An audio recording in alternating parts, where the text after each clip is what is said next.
Людмила Патрушевская қыз мұрын. Бір қалада өте әдемі қыз өмір сүрді. Оның есімі Нина еді. Алтын түстес бұйра шаштары, теңіздей көк көздері, аппақ тістері бар болатын. Бірақ бір ерекшелігі бар еді.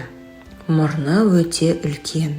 Бір күні ол айнаға қарап, мұрнын сипап отырып былай деді: «Бұл мұрнымен өмір бойы жүремін бе? Жоқ, мен оны кішірейтуім керек». Ол өзінің барлық жинаған ақшасын алып, атақты дәрігерге барды. «Дәрігер мырза, менің мұрнымды кішкентай қылып беріңізші. Міне менің бар ақшам». Дәрігер Нинаны мұқият қарап, басын шайқады. «Мен саған көмектесе алмаймын. Сен сиқыршыға баруын керек». Ол мұрнынан қатты ұялатын. «Егер мұрным кішкентай болса, бәрі мені әдемі деп санар еді», деп ойлады. Бір күні ол сиқыршының бар екенін естіп, өз мұрнын кішірейту үшін ұзақ сапарға аттанады. Жолда пойызға отырып, жолаушылардың арасынан бір жас жігітті көреді. Оның есімі Арсений еді. Олар пойызда ұзақ әңгімелесті. Арсений өте мейірімді, ақылды жігіт болып шықты. Нина ешқашан мұндай жанға жолықпаған еді. Олар бірге күлді, армандармен бөлісті.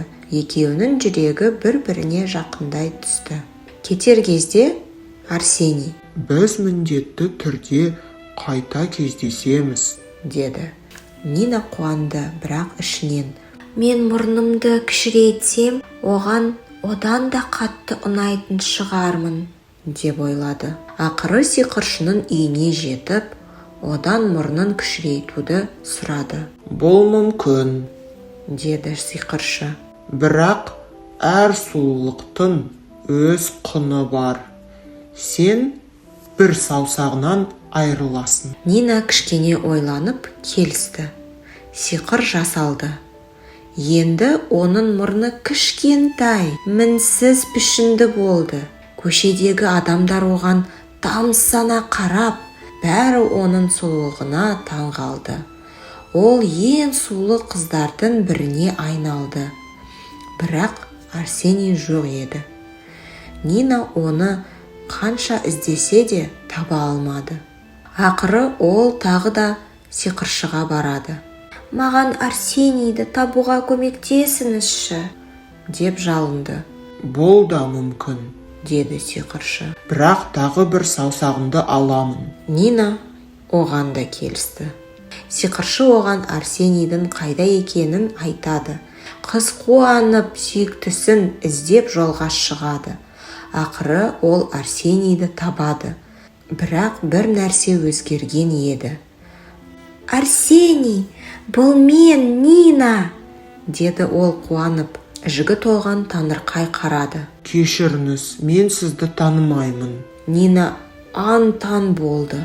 «Бұл мен ғой, біз пойызда таныстық». «Жоқ, ол қыз мүлдем басқа еді.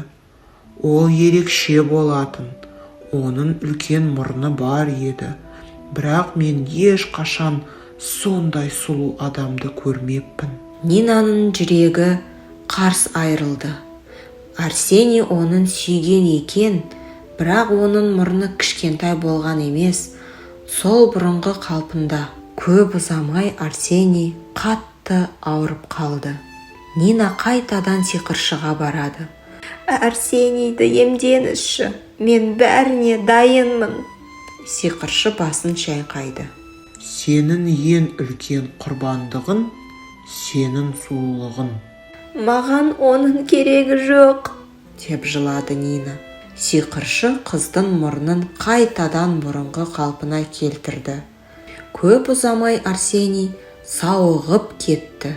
Ол көзінде жас алып, өзіне таныс бейнені қайта көрді. «Нина, бұл сенсің ғой. Сенің сұлулығың осы екен». Содан бері олар бірге өмір сүрді.